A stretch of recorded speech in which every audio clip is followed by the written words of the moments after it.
Hi everyone, and welcome to this episode of Getting to Zero. I am speaking to you from Kuala Lumpur, where we are getting ready to launch our Global HPV Consortium tomorrow morning. And the consortium is going to focus on accelerating the fight against human papillomavirus and cervical cancer, which kills a woman every 90 seconds.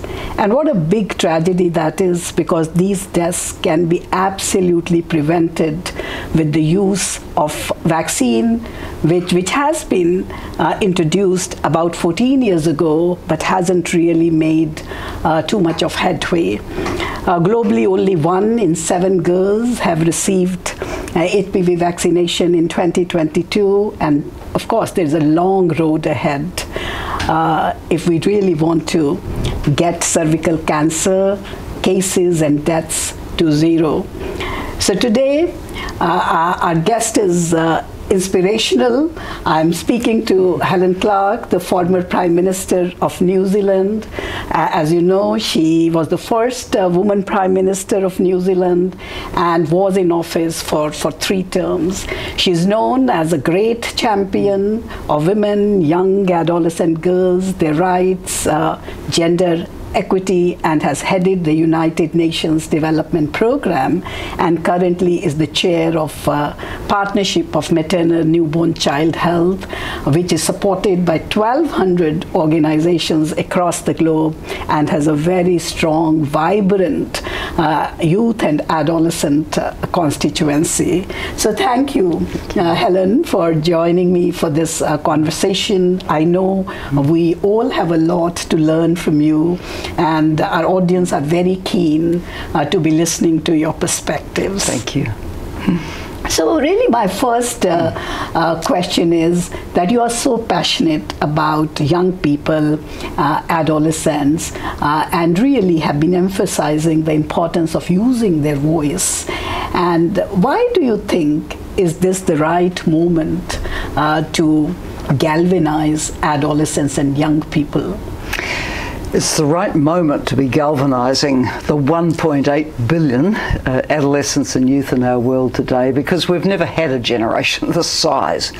And it's a generation that's going to be leading us within our lifetimes, and we want that generation to be healthy and well and educated and have opportunity and have confidence in the future and be able to participate now in designing and shaping that future. So the Partnership for Maternal Newborn Child Health, PMNCH for short, has been supporting a platform called 1.8 billion Young People for Change, and through that platform we've already gathered more than a million voices of young people through modern technology, chatbots, and also through direct mobilization around meetings and events, saying, put your issues out on the table. What is it that you as young people and adolescents want? What would make a difference to you for your future? And we're leading up to a major online global forum for adolescents in the middle of October, where all of this will come together. We're asking governments and all major organizations to make commitments in this area as to what investments they will make in the future of health and well-being for adolescents and young people, and asking them to be guided by what this very important and major demographic is defining as what it wants and needs for the future. Yeah, great. And we have often heard adolescents say nothing about them without them. So really this annual forum on adolescents is a great platform to provide an opportunity to these 1.8 billion young people, you know, who are really keen to get involved with development agenda, and including the health agenda. So now we are so grateful, Helen, that this annual adolescent forum is also going to shine a lot of spotlight on human papilloma virus and really ways to prevent that and cervical cancer. And we really look forward from consortium side to get involved with this forum. So thank you for that opportunity. And turning attention to now HPV and cervical cancer, you have been a great champion of women, young girls, their rights, gender equity. Do you think human papilloma virus and cervical cancer are really gender equity issues? Oh yes, because most of the cancers coming from the HPV virus are the cervical cancers, and they are killing women. And let's underline, killing women. When you have a death toll of around 1.5 million women every 5 years, this is not a small number of women. And what is so infuriating about it is we know we could eliminate this cancer. We know we can do it. We know that the HPV vaccines are incredibly effective. Now, obviously we've got generations of women living among us today who haven't had the opportunity to have those vaccines. So early detection through screening and early treatment will also become a very important part of the mix of eliminating the cancer. But I think where young people, where adolescents and youth can be incredibly helpful is in picking up the campaign around the HPV vaccine and advocating with their own age group. So many countries now have this vaccine available. My country introduced it when I was Prime Minister in 2008, and yet we don't yet have the uptake that we need. So we need young people themselves to be leading on this. Often when you're young, you think you're bulletproof. You think, oh, that's not going to affect me. Well, hang on a minute. It may well affect you. And I think also young people, at least those who get mobilised in the kinds of campaigns that PMNCH is running, they are very sensitive to what is important for health and well-being. Keeping yourself safe, comprehensive sexuality education, knowing how to prevent the transmission of infections which could have a bearing on later life. Now this one we can prevent, and we need this vaccine rolled out to at the earliest age for adolescents, boys and girls, because boys can be carriers. Girls will end up being the most at risk because of cervical cancer being the most likely cancer to come from this. But we need the help and the voices of young people on this. So as Prime Minister of New Zealand, you played a very big part in introducing the HPV vaccine in the country. Would you share with the audience the experience that you had when you took that decision, and how did you get to that at that point of time a very forward-looking decision? I was sensitized to the major health threat that cervical cancer is to women much earlier in my political career, because there was a scandal at the National Women's Hospital in Auckland where there was a view among some senior medical professionals there that an abnormal smear was not necessarily a threat that would lead to cancer. And so there were women who kept going back time and time again with abnormal smears and were basically monitored and ended up dying a death from cervical cancer. This was exposed by women's health advocates in a major and well-researched article, and the result of that was the government set up a formal committee of inquiry led by a judge into what had happened, and the judge made damning conclusions and far-reaching recommendations on how to stop this ever happening again in New Zealand, because at the time, of course, best practice was that an abnormal smear should be immediately dealt with.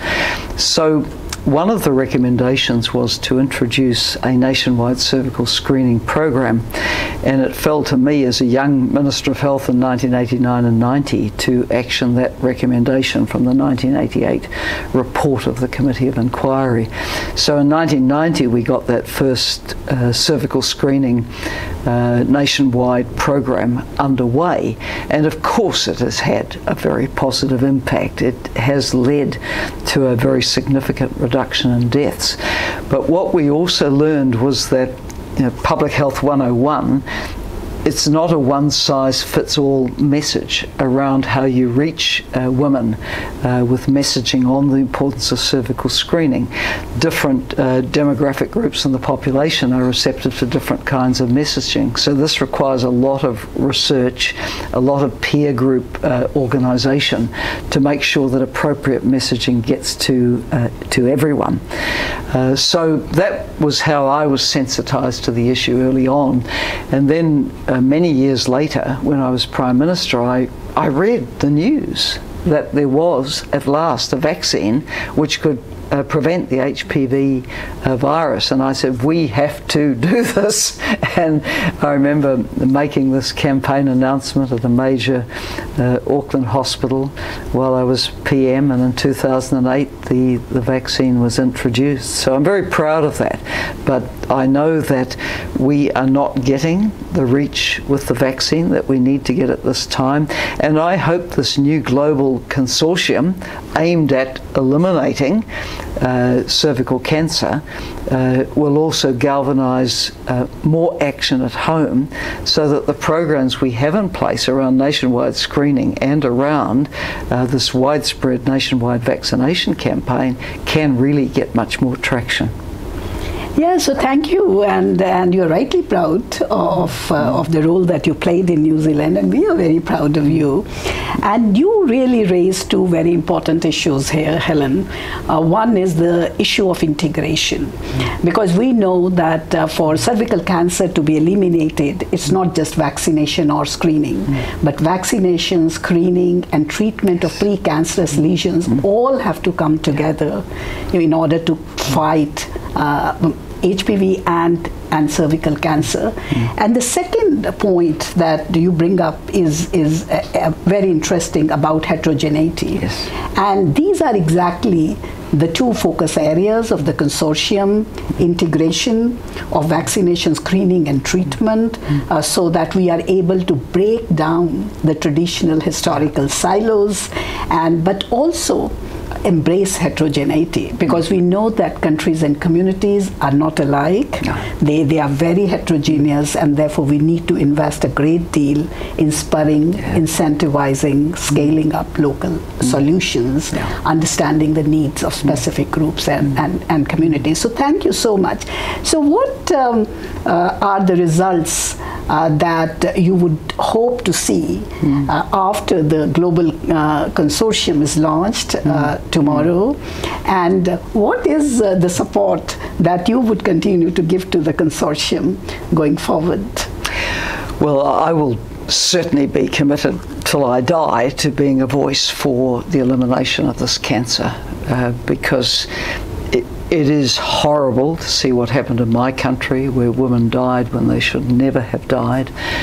They were conscientiously doing their screening, and their abnormal smears were not treated. So this was a scandal which must never happen again. I'm also very committed to the vaccine being rolled out in a way that every community can relate to it, and Public Health 101 is listen to communities, listen to the voices, listen to what the sensitivities are. In my country, there was among Indigenous women often a feeling that once they were past their childbearing years, really there was no reason to be looking at that part of the body again. And so that required a lot of peer group support going through the organisations which work directly on health and well-being with Indigenous women, their own leaders, to say, look, this cancer can still strike. So keeping up the vigilance through the life course is extremely important. So different groups will respond to different messaging, and we need to understand that. I think it's just so important to be relating very directly to communities and what will move them to action. Again, in my own country, among some communities, including Indigenous communities, the concept of family is very important. So the idea that your life might be cut short and you might not see your children grow up, or you might not see your grandchildren grow up, this becomes also a very powerful reason for attending to a health issue which may be latent. So I think in New Zealand we have experiences that could be valuable for others who are just embarking on this path. But I do think too that engaging the young people is going to be very important. If young people are demanding the vaccination, they're demanding the rollout, this also is very helpful, and they can encourage each other. Years ago, when I was a Minister of Health, I became sensitized to the role of peer sexuality educators. Because young people often won't go to a medical professional or the school nurse or whoever, but they will go to a designated peer support focal point in their school who can help them walk a road to get issues addressed. And I think these kinds of networks among young people in the workplace, in places of education and training, are incredibly important. So thank you for these very valuable insights and wisdom based on your personal experience, Helen. So really 3 key takeaways. 1, keep up the vigilance throughout the life course, a very, very important message.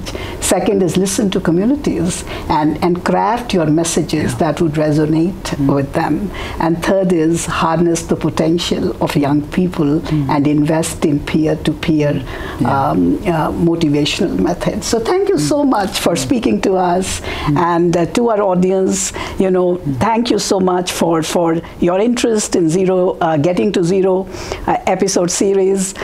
Please subscribe to our channel, and we will continue to bring you very inspirational guests and voices and their perspectives and wisdom. Thank you.